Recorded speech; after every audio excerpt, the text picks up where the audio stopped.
Essa altura está aqui. Boa noite a todos. Inicialmente quero agradecer pelo convite de estar aqui com vocês. Me sinto em casa, porque aqui todos são empresários, então me sinto bastante confortável com vocês aqui. E, de uma certa forma, eu vim aqui, em nome do presidente, em nome do ministro Guedes, dar uma satisfação para vocês do que está acontecendo hoje no governo federal, mas, antes de tudo, que país que nós recebemos em 1º de janeiro de 2019.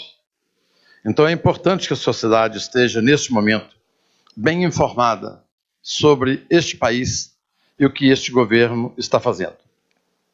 Vocês são uma classe produtora importante, que gera emprego na veia, e estejam certos de que vocês são aquelas pessoas que fazem o Brasil. Bem, eu estou aqui nesse governo por causa dessa pessoa aí.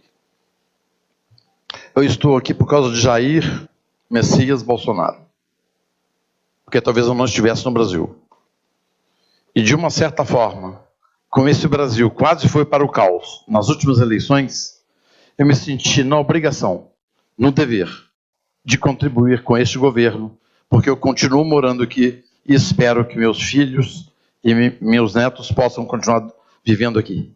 Então, eu estou aqui por um propósito, porque eu vi que este homem defende valores que eu também defendo. Ele é conservador na família, na sociedade e nos costumes. E eu compartilho com a grande parte de seus valores. Já era hora do Brasil mudar o rumo e ter realmente os valores cristãos da família brasileira. E nós temos isso com este presidente. E este presidente falava e soava como músicas para os meus ouvidos, de que o Estado deve sair de tudo aquilo que a iniciativa privada puder operar.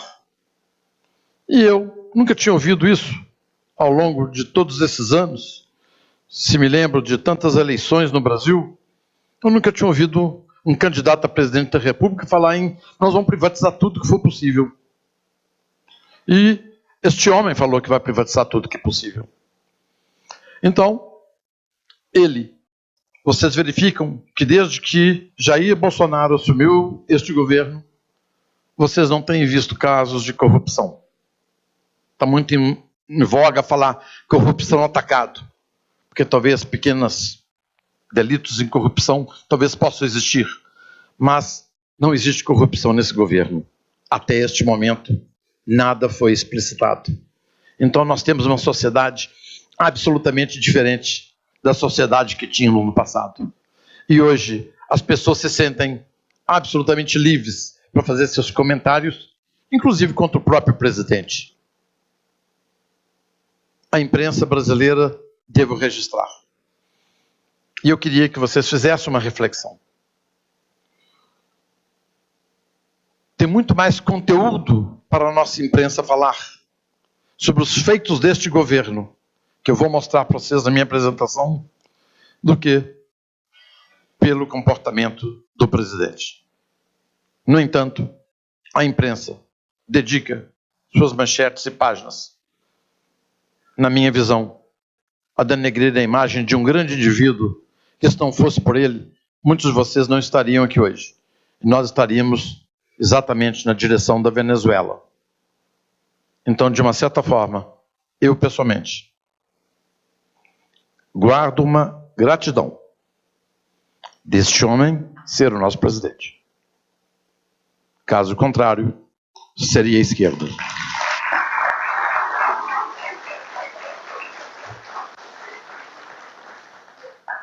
Estou também neste governo porque o ministro Guedes, a quem eu tinha já uma relação de 28 anos de amizade, e do qual compartilhamos e comungamos os ideais liberais, embora eu sempre brinco que eu estou um pouquinho à direita do ministro, orgulhosamente falo.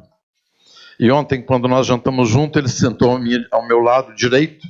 Eu disse: ministro, aproveite e delicie este jantar, pois pela primeira vez você está à minha direita. Então, ministro Guedes, vocês já conhecem, muitos de vocês já ao longo do tempo acompanhou a história do ministro Guedes, e ele realmente encarnou nesse governo o somatório dos conservadores com os liberais. Conservadores nos costumes, liberais na economia. Então, o ministro Guedes orienta a nossa economia para competitividade, acabar com os subsídios, fazer com que o empresário brasileiro, lento e gradualmente, com muito cuidado, seja exposto à competição internacional. E que nós tenhamos um ambiente de negócios onde seja convidativo para o pequeno empreendedor, para o microempresário, porque cerca de mais de 20% da geração de empregos tem sido de empresas com menos de 20 funcionários. Então, é preciso, nesse país de empreendedores, nós precisamos facilitar a vida dos pequenos empreendedores, das startups, de quem está iniciando o seu negócio. E eu sempre digo, cada novo negócio, cada pequeno negócio, é uma semente de capitalismo, que amanhã será uma grande companhia. E o governo do PT não gostava de lucro, não gostava de capital, não gostava de empresário. Então, não tinha motivo pelo qual facilitar a vida do empreendedor. Este governo tem convicção de que a iniciativa privada é que move o país, e não o governo. E nós estamos fazendo um ajuste em tudo que tem no governo para que nós possamos ter um ambiente de negócios mais saudável e num ambiente competitivo, onde, por meritocracia, os melhores serão os maiores vencedores. Bem, eu quero dizer para vocês que país que nós recebemos em 1º de janeiro. Peço desculpa a vocês, porque vocês conhecem todas essas informações. Ao longo do tempo, vocês conhecem todas elas. A única coisa que eu fiz foi compilá-las, para, em alguns minutos, a gente verificar todas essas informações simultaneamente. O que estava nas contas do governo no dia 1º de janeiro de 2019, quando lá chegamos. Bem, nós chegamos e encontramos uma Constituição, a Constituição de 1988. O Brasil foi governado pela social-democracia nos últimos 30, 40 anos. Foram os sociais-democratas que governaram esse país, desde a saída do governo militar. Então, essa Constituição que denominam de Constituição Cidadã, contém essa aberração. As pessoas têm 90 direitos, mas apenas 7 deveres. Esse é o legado que nós recebemos da social-democracia. Talvez devido ao governo militar anteriormente, que tentou verificar infraestrutura, obras, outras coisas, deixou o social de lado. Quando chegou a social-democracia, focou no social para sempre, e esse foco no social gerou isso que eu vou mostrar para vocês. Olhem esses números, gente. Eu nem vou ler para vocês. Olhem esses números. Assustadores. Olhem o emaranhado tributário a que nós, empresários, somos submetidos pelo Estado. Eu demorei a perceber, confesso. Tivesse eu percebido mais cedo, teria tomado atitudes diferentes na minha vida mais cedo. Eu sempre enfrentei a concorrência, e é bom que exista concorrência para que você exercite a sua capacidade, sua inteligência, suas estratégias e verificar a sua capacidade de superação. Eu sempre imaginei que os meus concorrentes eram as empresas de aluguel de carros. E eu descobri mais recentemente que o maior problema na minha vida empresarial não foram meus concorrentes. Meu maior problema na minha vida empresarial foi uma instituição que se chama governo, Estado, que ele é feito totalmente contra o empresário, contra o cidadão.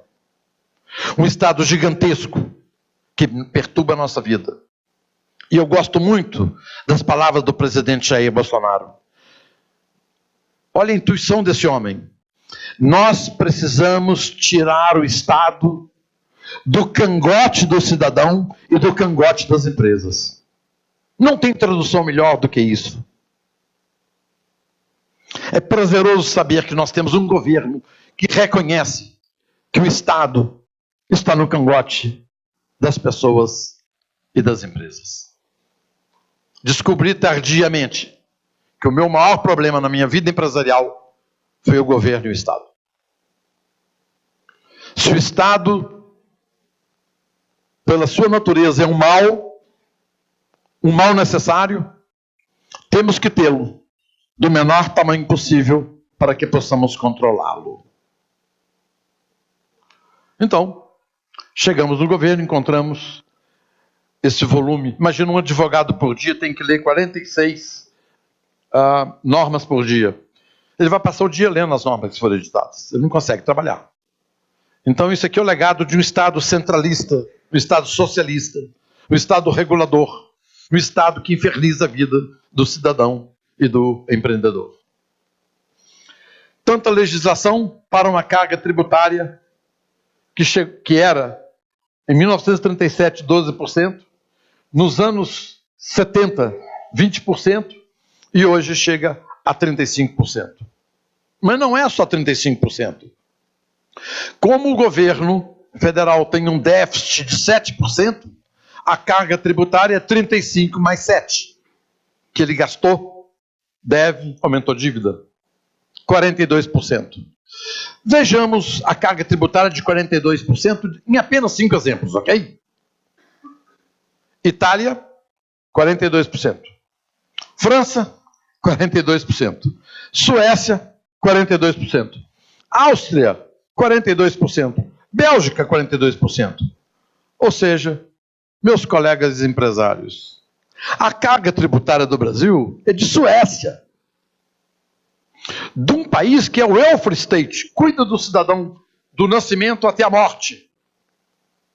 Não tem favelado, tem segurança, boas escolas, saúde para todos, universalizada. Por que nós não temos isso? Se a nossa carga tributária é 37%. Má alocação dos recursos pelos sociais-democratas que nos últimos 30, 40 anos passaram pelo governo. A verdade tem que ser dita. E nós da economia estamos tendo esse discurso. E eu aceitei vir falar para vocês. Porque eu precisava denunciar isso para vocês. Vocês precisam saber que país que nós recebemos em 1º de janeiro. Nós estamos sempre bem acompanhados nas pontinhas dos gráficos. Sempre na ponta extrema, pior, não na melhor. E bem acompanhados. Estamos lá com Camarão, Bangladesh e Paraguai. Ao número de horas que o Brasil gasta, ele gasta quase 2.000 horas para se recolher os impostos. Olha, gente, o que a social-democracia nos legou? Porque a social-democrata não gosta de capital, não gosta de empresário, não gosta de empresa, não gosta de lucro. E pensa que o governo é que gera emprego. O governo não gera emprego. Então, esses governos que aqui passaram foram muito descuidados com a classe que produz nesse Brasil, que são as micro, pequena, média e grande empresas. Mas, tanto emaranhado tributário, 4 trilhões de contencioso, ou seja, o emaranhado gera, de alguma forma, inconsistências, e o que os empresários têm que fazer? Recorrer à justiça, fazer depósito judicial e tentar verificar os seus direitos. 4 trilhões de contencioso. Acredito que uma boa parte disso não é devida, e muito mais pela voracidade da Receita.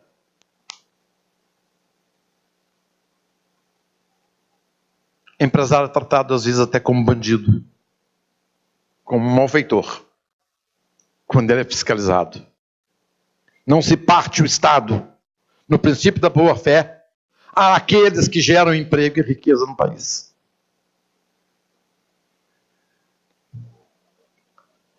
Aí o nosso ministro diz, nossa carga tributária já é elevada demais. Não haverá aumento de carga tributária neste governo. Isso é um mantra para nós.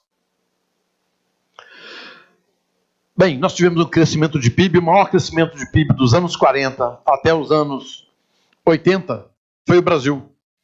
Um PIB médio de 7,3%, que é um PIB de Japão dos anos 70, PIB de China de hoje, país que mais cresceu. O que aconteceu com esse país de 1980 para cá?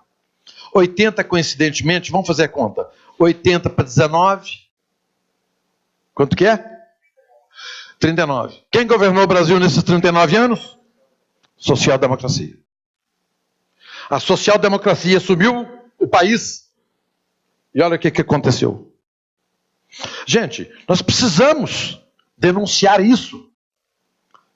A sociedade brasileira precisa saber o que fizeram e que país que nós recebemos hoje pela primeira vez.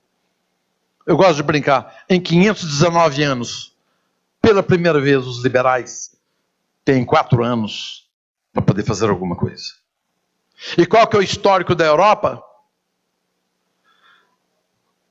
A social-democracia vem, populista, gasta muito benefício, arrebenta com as contas do Estado. Quando arrebenta com as contas do Estado, chegam os liberais. Ficam 4, 8 anos no governo. Sempre tem arroxo, tem dificuldade, tem reforma da Previdência. Então, na hora que consertam as contas, vem a esquerda, com o canto da sereia, prometendo 1000 coisas, engana a sociedade e volta ao poder e destrói as contas de novo por 8, 12 anos. E os liberais são chamados de volta para consertar as contas. Pela primeira vez, os liberais chegam ao poder no Brasil para consertar as contas. E nós vamos consertar as contas. Dos países emergentes, o Brasil com um pífio 2,2 contra os nossos pares 4,9. Ou seja, perdemos a corrida com os emergentes. Turquia, África do Sul, China. Perdemos a corrida com os emergentes.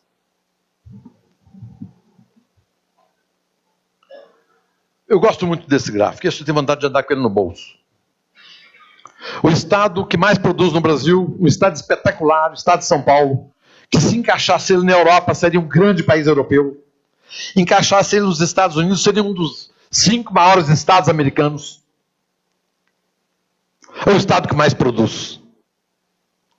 Mas tem a metade da renda per capita de Brasília. Pessoal, a social-democracia, isso não foi num ano, não. Um governo fez isso? Não. Isso foi construído ao longo dos anos. A renda per capita de Brasília é o dobro da renda do estado que mais produz no Brasil. Por favor, façam uma reflexão, vejam se isso faz sentido. E como reverter isso agora? Quantos anos vão gastar para reverter isso? 20, 25, 30 anos para reverter isso. O IPEA já fez as contas. Menos que 20 anos, impossível reverter isso.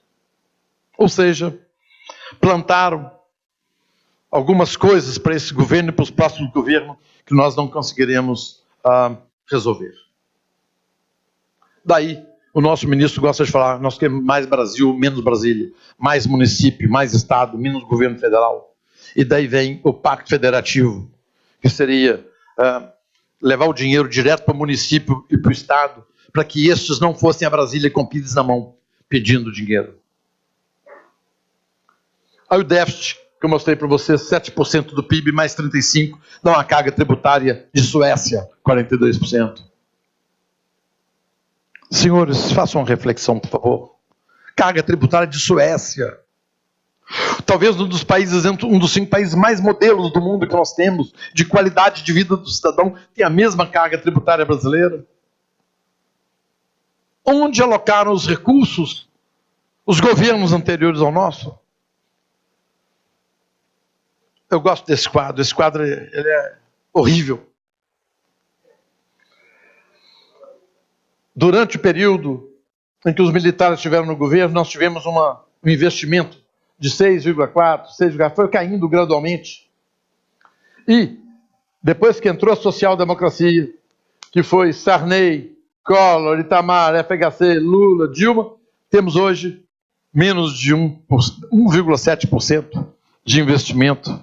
Ou seja, toda a arrecadação de 42% é feita para poder gastar no custeio da máquina. E não sobra dinheiro para investir na infraestrutura ou melhorar a qualidade de vida do cidadão. Má alocação de recursos pelos governos que nos antecederam. Enquanto o Japão tem no pipeline $40 mil por habitante de investimento em infraestrutura, $40 mil por habitante, o Brasil tem apenas $2 mil por habitante. Ou seja, nós não temos investimento em infraestrutura, porque todo o dinheiro foi gasto com salários de servidores, essa pesada máquina, corrupção, má alocação dos recursos, que eu vou mostrar para vocês em seguida. Aí eu disse para vocês, olha que interessante, em 1980 está a Constituição Cidadã, ok? Só para lembrar, Ulisses, Mário Covas, Aécio Neves, Alckmin, todos sociais-democratas. O PT, naquela época, votou contra. Então, uma parte da social-democracia ficou de fora. Porque tem a social-democracia populista com o PT. Social-democracia nacionalista com Itamar. Social-democracia progressista com a FHC. Então, todos eles eram sociais-democratas. O Brasil perdeu a corrida com os emergentes. A nossa produtividade por trabalhador continuou a mesma, desde a Constituição de 88. E olha, os nossos pares, Chile, Turquia, México, Coreia, foi tudo embora. E nós ficamos para trás. Triste. Muito triste ver isso. Por favor, nós não vamos conseguir arrumar isso em 4 anos de governo. Por mais crédito e voto de confiança que vocês deem a este governo, nós não resolveremos isso em 4 anos.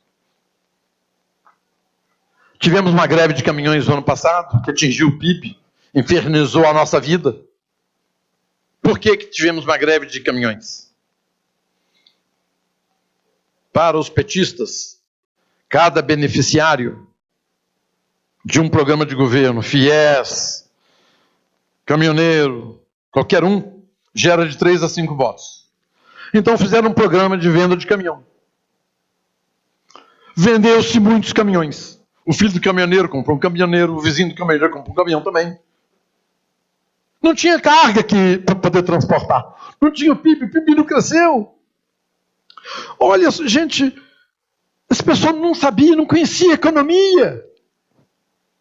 Claro que isso ia eclodir na frente, daí a pouco, na hora que as prestações tivessem 1, 2, 3, 4, 5, 6 vencidas, e o cara em casa, sem dinheiro para poder alimentar a família, ia dar no que dá, no que deu. É isso que foi a greve dos caminhoneiros do ano passado. Vocês precisavam ter esses números para vocês saberem a má alocação de recursos. É como se fosse uma bomba de efeito retardado que fizeram e estourou no governo Temer.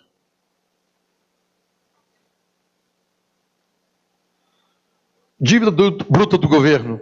Gente, olha ali a Dilma, 2013. Olha lá a Dilma, o ponto mais baixo, que era 50% do PIB, a dívida. Olha o que a gerentona deixou para nós. 79%. A dívida foi de 50% para 79%. Ela quase dobrou em relação ao PIB. Olha a responsabilidade desses governantes.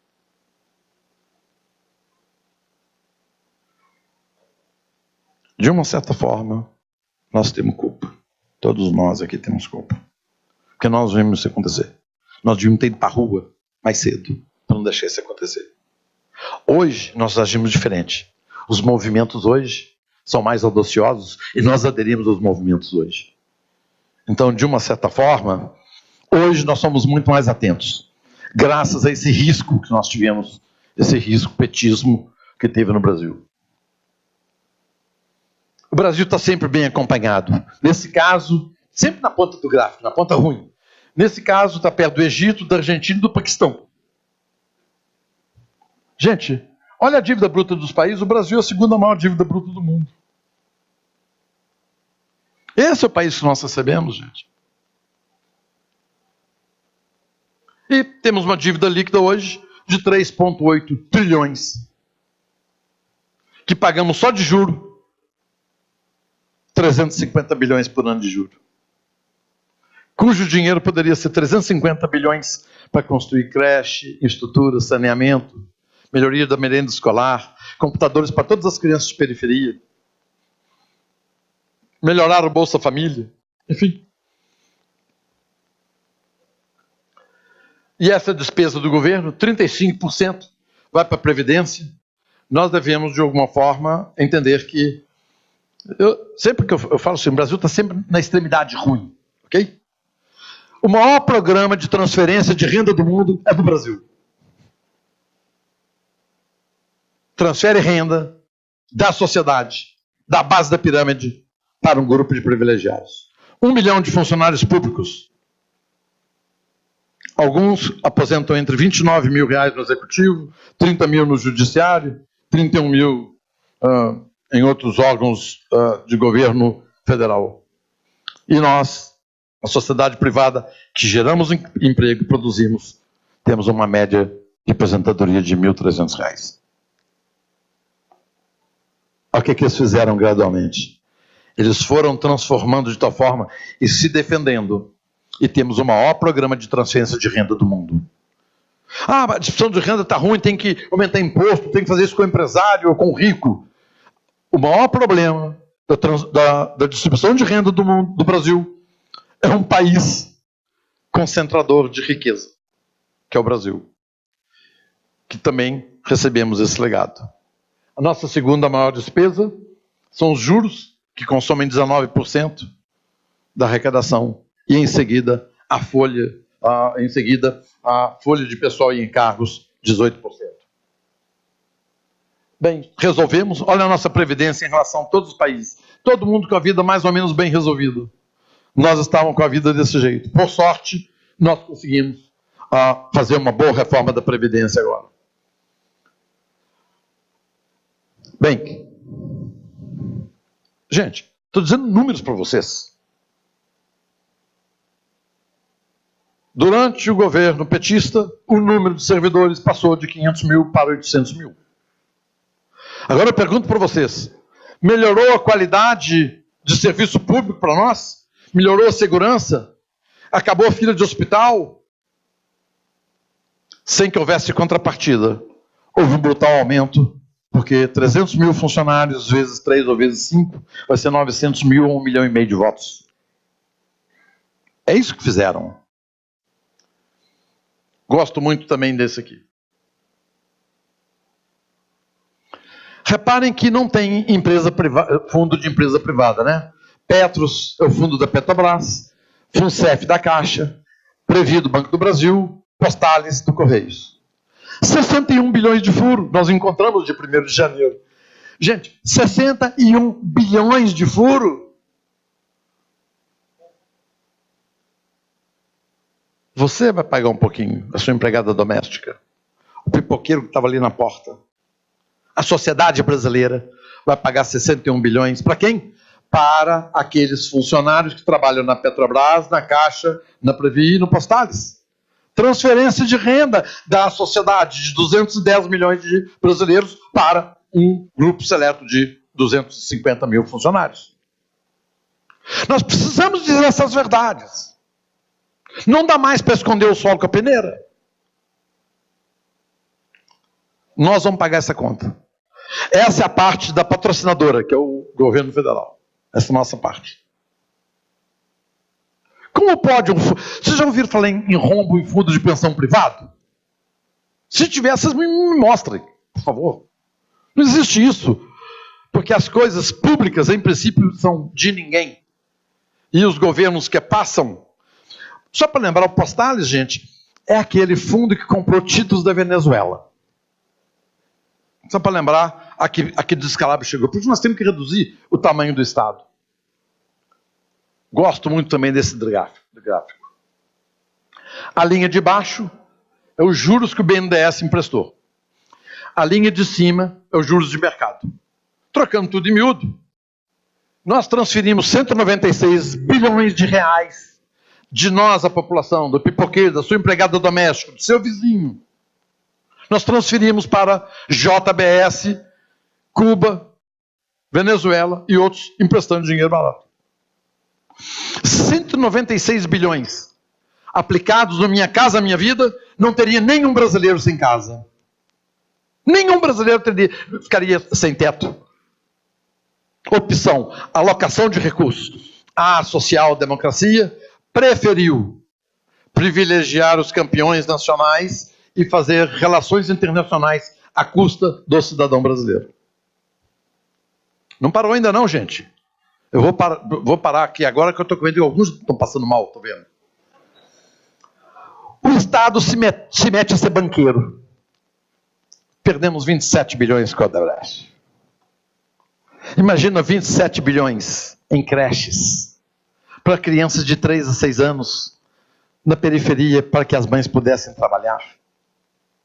27 bilhões em coletes à prova de bala, melhor armamento e computadores para os nossos policiais, melhores viaturas. Resolveria 100% do problema de segurança brasileira em termos de equipamento. Imagina 27 bilhões no SUS, melhorando equipamentos, melhorando a qualidade dos quartos, ampliando quartos do SUS. Nós preferimos emprestar para uma empresa. E eu assustei, eu tenho que contar isso para vocês. Um dia, era umas 9h30 da noite, falei, deixa eu beber um café. Aí eu fui numa copinha. Cheguei na copinha, tinha um café já um pouco frio, tudo bem. Na hora que eu olho no lixo, eu vi um saco de plástico. E eu assustei. Eu não acreditava no que estava vendo. Peguei o saquinho de plástico, li e fotografei. Porque algumas pessoas poderiam não acreditar. O café que nós tomamos na esplanada, que eles chamam de 8666, café da licitação, café ruim de terceira categoria e frio, horrível café da esplanada. Agro Odebrecht. Até o café a Odebrecht nos enfiou. Até o café. Agro Odebrecht. Gente, olha que ponto que chegou esse país. Por favor, gente, daqui para frente, depois dessas informações, essa informação é pública. Se você entrar no ministério, você vai ver essa palestra, você pode baixar, ela é pública. Esses dados são todos informações verídicas, reais, com fonte. Faça uma reflexão sobre esses números que estou mostrando para vocês. O estado de calamidade que nós recebemos nesse país. Daí, nós vamos desalavancar o BNDES, vai ser menos banco e mais desenvolvimento. Não vai mais emprestar para empresa média nem grande. Só empresta para startup, pequena empresa, microempresa, mas não vai emprestar para empresa média e grande. Empresa média e grande vai buscar dinheiro onde toda empresa devia buscar, no banco mais próximo que você tem.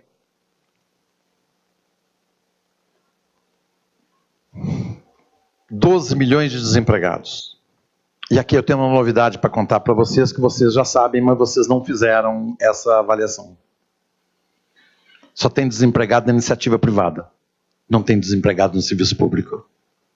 Só a iniciativa privada é que paga a conta. Tentamos agora reduzir horas dos servidores públicos para reduzir salário. Os outros servidores do Supremo fizeram o quê? Não pode. Essa é a sociedade injusta que a social-democracia construiu. Olha o país que nós recebemos. Gente, nós estamos aqui reunidos num evento, um seminário, hoje, amanhã. Alguns vão sair daqui, vão tomar um chopp, outros vão jantar, outros vão assistir um filme. Assim é a vida.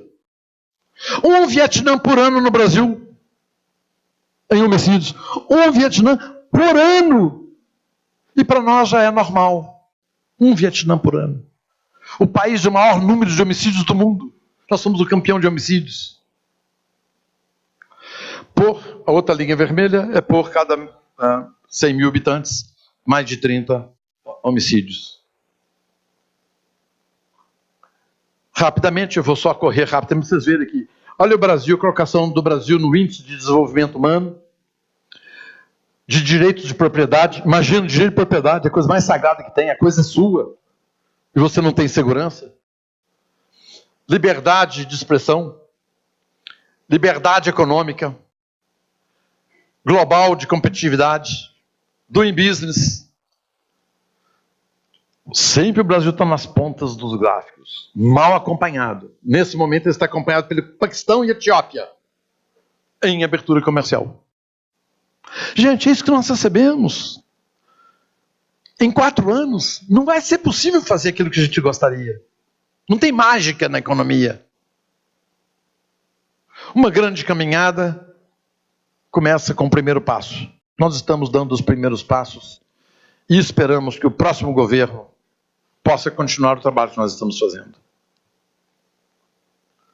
E tem um artigo 173 dizendo que o Estado não pode ter empresa nem competir no mercado. Então, os governos, todos que passaram por nós, violaram a Constituição. Todos os governos que nos antecederam violaram a Constituição. Onde estava o Supremo? Onde estavam os órgãos de controle? Onde estava a oposição? A nossa Constituição foi violada. Nós temos empresas de cartão de crédito, banco, seguradora, resseguradora, empresa de chip de orelha do boi. Nós temos um punhado de coisa. Violando a Constituição brasileira. A Constituição que eles fizeram. Esse número de estatais não é 440, deve estar próximo de 700. O BNDES está fazendo uma nova pesquisa, devemos ter no Brasil cerca de 700 estatais. Eu vou dizer para vocês vão prestar atenção no número que eu vou mostrar. Quando nós chegamos, tinha 134 estatais. Esse é o número de estatais no final de cada governo. O número de estatais que nós temos, as 134 são essas aí. Eu gosto também desse gráfico, dá vontade de andar com ele no bolso. Essas estatais, que são dependentes, ou seja, o governo tem que subsidiar, custaram nos últimos 10 anos 160 bilhões. O que você não faria com 160 bilhões na sociedade brasileira? Você colocaria luz em todas as cidades do Brasil, seriam iluminadas a LED. Todas as cidades do Brasil seriam iluminadas a LED. Não, eu acho que vou ter que passar 5 minutos, tá? E o que eu queria dizer para você é o seguinte: o rombo de fundo de pensão 61, subsídio de BNDES 196, Odebrecht 27, dependendo, jogamos fora 444 bilhões. Jogamos fora. Social-democrata não entende economia. Entende? Não sabem alocar recursos. Locam recursos de maneira perversa, de que aquele recurso alocado não gera substância para a sociedade. Então, eu gasto do meu tempo, senhores, 80% do meu tempo. Eu tenho uma agenda e durante 2 semanas eu cronometrei o tempo que eu gasto em desconstruir o passado. Eu gasto 80% do meu tempo. E apenas 20% eu estou tentando construir, pavimentar a estrada do futuro naquilo que me compete. Que é a minha secretaria de desestatização, desinvestimento e mercados. E como consertar tudo isso? É o que vocês estão querendo ouvir. Eu já impactei vocês demais com esses números, alguns com as feições tristes, preocupadas, acenando de um pouco de, puxa vida, que ponto que nós deixamos esse país chegar, mas pelo menos vão ver agora a luz do fundo do túnel. 4 ministérios formaram hoje o Ministério da Fazenda. Nossa secretaria é essa de verde. A nossa missão é reduzir o tamanho do Estado. Nós temos 205 estatais. Não, Salinha, agora mesmo você falou de 134. Lembra que eu mostrei para vocês? Dia 1º de janeiro? Descobri mais 75 a semana passada. 75. 45 no Brasil, SPS, e 30 no exterior. Descobri semana passada por um acaso. Porque na relação de estatais não constava o nome da Pasadena, nem o nome da distribuidora de combustível do Paraguai. Eu achei estranho. Aí fomos fuçar. Achamos mais 75 estatais. Então o Brasil tem, não é 134, é 205. Olha o monstrengo que nós construímos, gente. E o objetivo da nossa secretaria é vender estatais, vender subsidiárias, vender participações, vender imóveis, para poder reduzir a dívida e o tamanho do Estado. Aqui, se vender todo o valor potencial desses ativos, dá R$1 trilhão. Nós vamos vender aquilo que a sociedade achar que deve vender, aquilo que o Congresso achar que deve vender, e que o presidente achar que deve vender. Se quiser vender tudo, eu entrego 1 trilhão à União. Se não puder vender alguma empresa, Petrobras, Banco do Brasil, ok, entrego 1 trilhão menos o valor da empresa. Mas eu tenho 1 trilhão para entregar. Depende do mandato que você me dá. No meu mandato hoje não consta essas empresas. Essas empresas não estão em discussão neste presente momento. Ministro Guedes, em Davos, fala o seguinte: nós vamos vender 20 bilhões de dólares de privatizações. Eu falei, ministro, da próxima vez que você for falar, vamos combinar um número antes, me liga, não solta esse número não, porque às vezes meta tem que ser negociada, não pode ser meta imposta. Então, deu essa meta de 20 bilhões. E o que nós já estamos fazendo? Bem, já vendemos isso aqui, ó.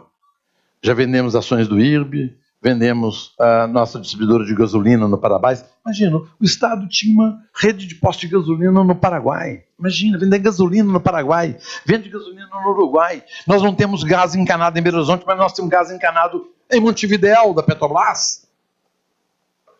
Por que não fizemos, então, a canalização do gás em Belo Horizonte do que em Montevidéu?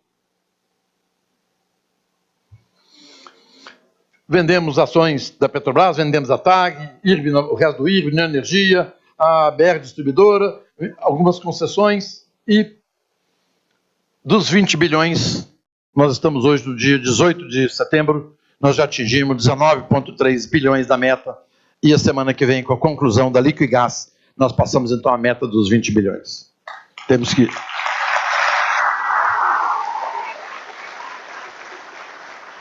Nós temos que já começar a conversar na meta de 2020, porque começa um novo período e nós vamos vender um outro grande lote de estatais no ano que vem. Bem, só para vocês saberem, tem 17 estatais à venda hoje, são essas aqui, aprovadas pelo presidente, aprovadas pelo ministro, então temos 17 estatais à venda hoje. Ok, o pipeline nosso que está à venda, que vão eclodir em 2020 e 2021. E as prioridades do governo não se limitam à reforma da Previdência de 1 trilhão, não se limita a reduzir a dívida em percentual do PIB e não se limita a suspender concursos para novos servidores. Nós temos que digitalizar o governo e não aumentar mais servidores públicos. E nós vamos, nesse momento, há diversas ações já realizadas. Reforma administrativa, acordo do Mercosul-União Europeia, liberdade econômica, abertura do mercado de gás, do mercado de aviação. No Brasil, empresa estrangeira não podia ter controle de companhia aérea. Olha o ranço da esquerda, olha o ranço. Quebramos esse monopólio uns 4 meses, tudo bem, sem problema nenhum. As ações das companhias aéreas valorizaram.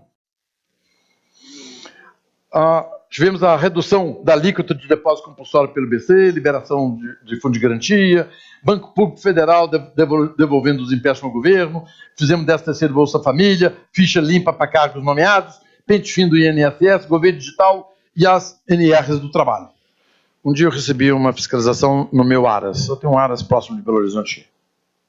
Deu 76 itens eles chamam de na infração não. Notificação, 76 itens. Vocês não imaginam certos itens o que era. Então, o seguinte, o que é? Proteção demais, deu aquilo, menos competitividade, direito demais, 90 direitos, somente 7 deveres. É o resultado disso aqui que nós estamos pagando. Por isso que empreender no Brasil é difícil. É o fiscal do meio ambiente, é o fiscal da prefeitura, é o fiscal da Anvisa, é o fiscal o tempo todo no cangote do empreendedor. Como se fosse um bandido se instalando aqui. A liberdade econômica vai dar uma melhoria nisso aí. E tem andamentos aqui que vale a pena a gente ver, porque é um ambiente de negócios. Ó. Nós temos a melhoria do ambiente de negócios, a reforma tributária, a reforma trabalhista, outra reforma trabalhista nós vamos fazer, a integração ao CDE, Pacto Federativo, reestruturação financeira dos estados, capitalização da Eletrobras, short de compensação no mercado financeiro pelo BC, privatização do mercado de crédito, reforma do Estado, cessão onerosa, novo marco legal de saneamento, novo marco legal de comunicação. Nós estamos abrindo o mercado. Nós estamos facilitando a vida do investidor. E tudo isso aí, gente, precisa de lei, precisa passar pelo Congresso, tem que ir negociando, sabe? nós temos visto uma grande sensatez do Congresso. Basta ver a reforma da Previdência que foi aprovada. Então, ou seja, o nosso Congresso é sensato e vai aprovar todas essas reformas. E surgem os primeiros efeitos.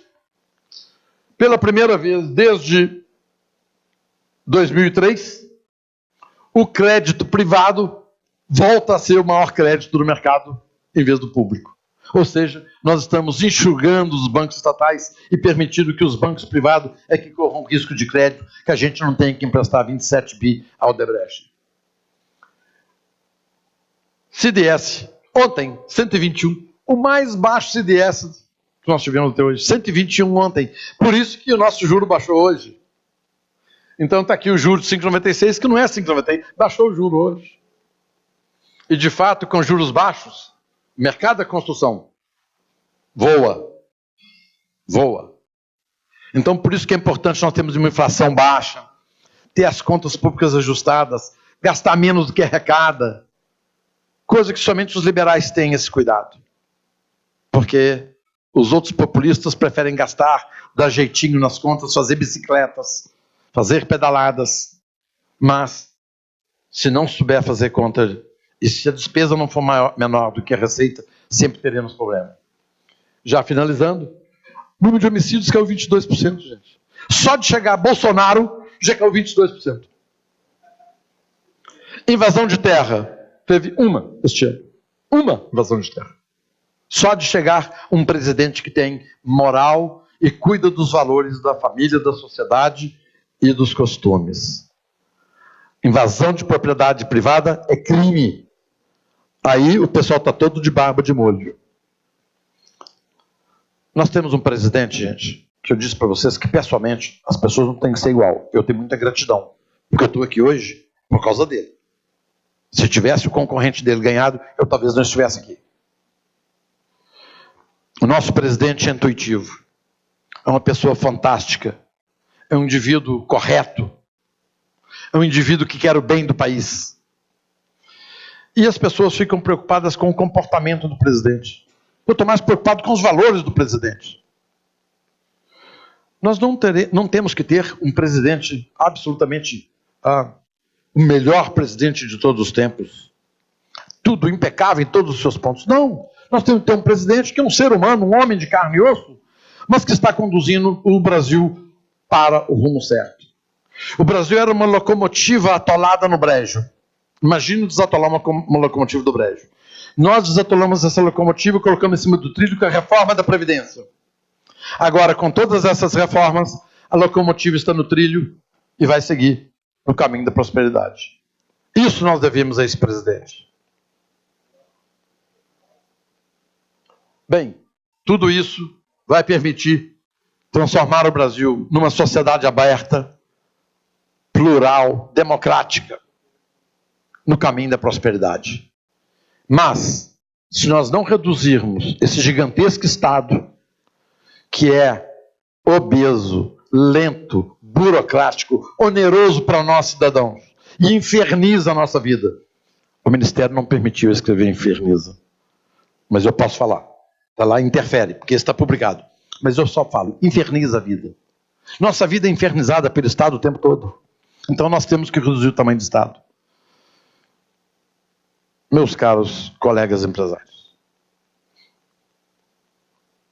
eu vim aqui lhes dar uma satisfação do que nós encontramos e do que nós estamos fazendo.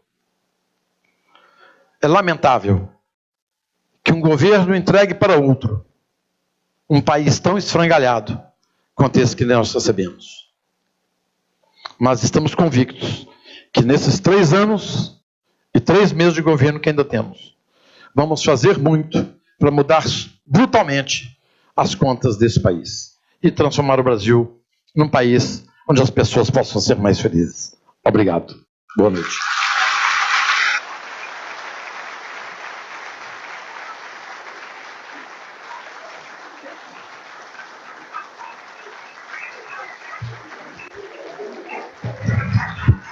Nossos agradecimentos ao senhor Salim Matar pela brilhante participação neste evento. Muitíssimo obrigado, doutor Salim. nós pedimos a atenção de todos para a programação dos eventos técnicos nos dias 19 e 20 de setembro, disponíveis no site minascom.com.br. O Serviço Brasileiro de Apoio às Micro e Pequenas Empresas, SEBRAE, e o Sistema Federação das Indústrias do Estado de Minas Gerais agradecem a presença de todos e convidam para o desenlace da fita de abertura da Praça do Concreto, seguido de coquetel no foyer deste auditório. Obrigado, tenham todos uma ótima noite.